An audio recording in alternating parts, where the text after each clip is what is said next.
Hi ನಮಸ್ಕಾರ, welcome back to my YouTube channel. ನಾನು ಇವತ್ತಿನ ವಿಡಿಯೋದಲ್ಲಿ ಹೆಲ್ತಿ ಆಗಿರೋ ಮೆಂತ್ಯ ಸೊಪ್ಪಿನ ಪರೋಟನ ಮಾಡ್ತಾ ಇದ್ದೀನಿ. ಮಾರ್ನಿಂಗ್ ಬ್ರೇಕ್ಫಾಸ್ಟ್ಗಾದ್ರೂ ಮಾಡ್ಕೋಬೋದು, ಇಲ್ಲ ಅಂತ ಹೇಳಿದ್ರೆ ಆಫ್ಟರ್ನೂನ್ ಲಂಚಿಗಾದ್ರೂ ಮಾಡ್ಕೊಳ್ಬೋದು, ಯಾವಾಗಲಾದ್ರೂ ಮಾಡ್ಕೊಂಡು ತಿನ್ಬೋದು. ತುಂಬಾ ಚೆನ್ನಾಗಿರುತ್ತೆ. ಬನ್ನಿ ಹಾಗಿದ್ರೆ ಈ ವಿಡಿಯೋನ ಸ್ಟಾರ್ಟ್ ಮಾಡೋಣ. ಮೊದಲಿಗೆ ನಾನಿಲ್ಲಿ ಒಂದು ಬೌಲಿಗೆ 3 ಸ್ಪೂನ್ ಆಗುವಷ್ಟು ಗೋಧಿ ಹಿಟ್ಟನ್ನ ಹಾಕೊಳ್ತಾ ಇದ್ದೀನಿ. ನೆಕ್ಸ್ಟ್ ಇದಕ್ಕೆ ವಾಶ್ ಮಾಡಿ ಕಟ್ ಮಾಡಿ ಇಟ್ಕೊಂಡಿರೋ ಮೆಂತ್ಯ ಸೊಪ್ಪನ್ನ ಹಾಕೊಳ್ತಾ ಇದ್ದೀನಿ, ಚಿಕ್ಕದಾಗಿ ಕಟ್ ಮಾಡಿ. ಇದ್ರ ಜೊತೆಗೇನೆ ಕೊತ್ತಂಬರಿ ಸೊಪ್ಪು, ಗ್ರೀನ್ ಚಿಲ್ಲಿನ ಹಾಕೊಳ್ತಾ ಇದ್ದೀನಿ, ಅರ್ಧ ಸ್ಪೂನು ಕಾಳನ್ನ ಹಾಕೊಳ್ತಾ ಇದ್ದೀನಿ, ಅರ್ಧ ಸ್ಪೂನು ಜೀರಿಗೆ, ಅರ್ಧ ಸ್ಪೂನು ಚಿಲ್ಲಿ ಪೌಡರು, ಟರ್ಮರಿಕ್ ಪೌಡರ್ನ ಹಾಕೊಳ್ತಾ ಇದ್ದೀನಿ. ರುಚಿಗೆ ತಕ್ಕಷ್ಟು ಉಪ್ಪನ್ನ ಸೇರಿಸ್ಕೊಂಡು ಚೆನ್ನಾಗಿ ಒಂದ್ಸರಿ ಮಿಕ್ಸ್ ಮಾಡ್ಕೊಬೇಕು. ಈ ಥರ ಮಿಕ್ಸ್ ಮಾಡ್ಕೊಂಡು ಆದಮೇಲೆ 2 ಸ್ಪೂನ್ ಅಷ್ಟು ಆಯಿಲ್ನ ಸೇರಿಸ್ಕೊಂಡು ಮಿಕ್ಸ್ ಮಾಡ್ಕೊತಾ ಇದ್ದೀನಿ.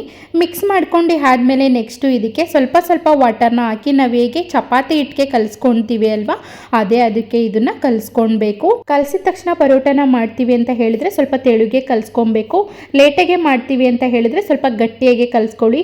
ಏಕೆ ಅಂದರೆ ನಾವು ಸೊಪ್ಪನ್ನ ಯೂಸ್ ಮಾಡಿರೋದ್ರಿಂದ ಸ್ವಲ್ಪ ಟೈಮ್ ಆದಮೇಲೆ ತೆಳು ಆಗಿಬಿಡುತ್ತೆ. ಹಂಗಾಗಿ ಸ್ವಲ್ಪ ಗಟ್ಟಿಯಾಗಿ ಕಲಿಸ್ಕೊಂಡು ಒಂದು 20 ಮಿನಿಟ್ಸ್ ಇಟ್ಟು ಮಾಡ್ಕೊಳ್ಬೋದು. ನಾನಿಲ್ಲಿ ಸ್ವಲ್ಪ ಗಟ್ಟಿಯಾಗೇ ಕಲಿಸ್ಕೊಂಡಿದ್ದೀನಿ. ನಾನು ಸ್ವಲ್ಪ ಲೇಟಾಗಿ ಮಾಡೋದ್ರಿಂದ ಗಟ್ಟಿಯಾಗೆ ಕಲಿಸ್ಕೊಂಡಿದ್ದೀನಿ. ನಾನು ಒಂದು 20-25 ಮಿನಿಟ್ಸು ಇಟ್ಬಿಟ್ಟು ಇವಾಗ ಮಾಡ್ಕೊತಾ ಇದ್ದೀನಿ. ಈ ಥರ ಇಡೋದ್ರಿಂದನೂ ಪರೋಟ ತುಂಬಾ ಸಾಫ್ಟಾಗಿ ಬರುತ್ತೆ.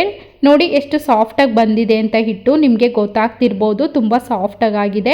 ನಾನಿಲ್ಲಿ ಪರೋಟ ಮಾಡ್ತಿರೋದ್ರಿಂದ ಉಂಡೆನ ಸ್ವಲ್ಪ ದಪ್ಪನೇ ತೊಗೊಳ್ತಾ ಇದ್ದೀನಿ. ನಾವು ಚಪಾತಿಗೆ ಅಂದರೆ ಸ್ವಲ್ಪ ಚಿಕ್ಕದು ತೊಗೊಳ್ತೀವಿ, ಪರೋಟಗೆ ಅಂದರೆ ಸ್ವಲ್ಪ ದಪ್ಪಗೆ ತೊಗೊಂಡ್ರೆ ತುಂಬಾ ಚೆನ್ನಾಗಿರುತ್ತೆ. ಲಟ್ಟಿಸ್ಬೇಕಾದ್ರೆ ಗೋಧಿ ಹಿಟ್ಟನ್ನ ಜಾಸ್ತಿ ಯೂಸ್ ಮಾಡಬಾರ್ದು, ಚೆನ್ನಾಗಿರಲ್ಲ. ನಾನಿಲ್ಲಿ ಜಾಸ್ತಿ ಗೋಧಿ ಹಿಟ್ಟನ್ನ ಹಾಕೊಂಡು ಲಟ್ಟಿಸ್ಕೊಳ್ತಾ ಇಲ್ಲ, ಹಂಗೇನೆ ಕಲ್ ಮೇಲೆ ಲಟ್ಟಿಸ್ಕೊಳ್ತಾ ಇದ್ದೀನಿ. ನನಗೆ ಯಾವಾಗ್ಲೂ ಚಪಾತಿ ಮಣೆಗಿಂತ ಈ ಥರ ಕಲ್ ಮೇಲೆ ಲಟ್ಟಿಸ್ಕೊಂಡ್ರೆ ತುಂಬ ಕಂಫರ್ಟಬಲ್ ಅಂತ ಅನ್ಸುತ್ತೆ. ಪರೋಟನ ಲಟ್ಟಿಸ್ಬೇಕಾದ್ರೆ ಮಂದನೂ ಇರಬಾರ್ದು, ತೆಳುಗೂ ಇರಬಾರ್ದು, ಮೀಡಿಯಮ್ ಆಗಿ ಲಟ್ಟಿಸ್ಕೊಳ್ಬೇಕು. ನೋಡಿ ನಾನು ಈ ತರ ಲಟ್ಟಿಸ್ಕೊಂಡಿದ್ದೀನಿ.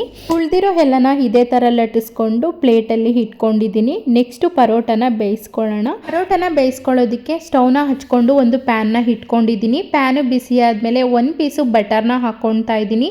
ಬಟರ್ ಅಥವಾ ತುಪ್ಪ ಏನಾದ್ರೂ ಯೂಸ್ ಮಾಡ್ಬೋದು, ಎರಡೂ ಇಲ್ಲ ಅಂತ ಹೇಳಿದ್ರೆ ಆಯಿಲಿಂದನೂ ಮಾಡ್ಕೊಳ್ಬೋದು, ತುಂಬಾನೇ ಚೆನ್ನಾಗೇ ಇರುತ್ತೆ. ಬಟರ್ನ ಈ ತರ ಎಲ್ಲ ಕಡೆ ಸ್ಪ್ರೆಡ್ ಮಾಡಿಕೊಂಡು ಲಟ್ಟಿಸಿರೋ ಪರೋಟನ ಹಾಕೊಂಡು ಬೇಯಿಸ್ಕೊಳ್ತಾ ಇದ್ದೀನಿ. ಐ ಫ್ಲೇಮಲ್ಲಿ ಇಟ್ಕೊಂಡು ಬೇಯಿಸ್ಕೊಳ್ಬೇಕು. ಐ ಫ್ಲೇಮಲ್ಲಿ ಇಟ್ಕೊಂಡು ಪರೋಟನ ಬೇಯಿಸ್ಕೊಳ್ಳೋದ್ರಿಂದ ಎಲ್ಲ ಕಡೆ ಚೆನ್ನಾಗೇ ಬೇಯುತ್ತೆ. ನಾವು ಲೋ ಫ್ಲೇಮಲ್ಲಿ ಇಟ್ಕೊಂಡ್ರೆ ಏನಾಗುತ್ತೆ ಅಂದರೆ ರೊಟ್ಟಿ ಥರ ಆಗಿಬಿಡುತ್ತೆ, ಸಾಫ್ಟಾಗಿರಲ್ಲ ಪರೋಟ. ಹಾಗಾಗಿ ಐ ಫ್ಲೇಮಲ್ಲಿ ಇಟ್ಕೊಂಡು ಬೇಯಿಸ್ಕೊಂಡ್ರೆ ಒಳ್ಳೆಯದು. ಎರಡು ಕಡೆನೂ ಈ ಥರ ಚೆನ್ನಾಗೇ ಬೇಯಿಸ್ಕೊಳ್ಬೇಕು.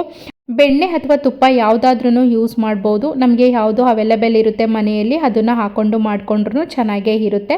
ಎರಡು ಕಡೆನೂ ಈ ಥರ ಚೆನ್ನಾಗೇ ಬೇಯಿಸ್ಕೊಳ್ಬೇಕು. ಉಳಿದಿರೋ ಎಲ್ಲನ ಇದೇ ಥರ ಬೇಯಿಸ್ಕೊಂಡ್ರೆ ಪರೋಟ ರೆಡಿ ಆಯಿತು. ಮೆಂತ್ಯ ಪರೋಟ ಜೊತೆ ರೈತ ಬೇಕು ಅಂತಲೇ ಏನಿಲ್ಲ, ಹಾಗೇ ತಿನ್ಬೋದು, ತುಂಬ ರುಚಿಯಾಗಿರುತ್ತೆ. ನಮಗೇನಾದರೂ ಹಾಗೆ ತಿನ್ನೋಕೆ ಇಷ್ಟ ಇಲ್ಲ ಅಂತ ಹೇಳಿದ್ರೆ ಮೊಸರು ಜೊತೆ ಅಥವಾ ಪಿಕಲ್ ಜೊತೆನೂ ತಿನ್ಬೋದು, ಟೇಸ್ಟಿಯಾಗಿರುತ್ತೆ. ನೋಡಿ ಎಷ್ಟು ಸಾಫ್ಟಾಗೆ ಬಂದಿದೆ ಅಂತ. ನೀವು ಈ ಥರ ಮನೆಯಲ್ಲಿ ಟ್ರೈ ಮಾಡಿ. ಈ ವಿಡಿಯೋ ನಿಮಗೆ ಇಷ್ಟ ಆಗಿದ್ರೆ ಒಂದು ಲೈಕ್ನ ಮಾಡಿ, ನಮ್ಮ ಚಾನಲ್ನ ಸಬ್ಸ್ಕ್ರೈಬ್ ಮಾಡ್ಕೊಳ್ಳೋದನ್ನ ಮರಿಬೇಡಿ. Thank you for watching my video.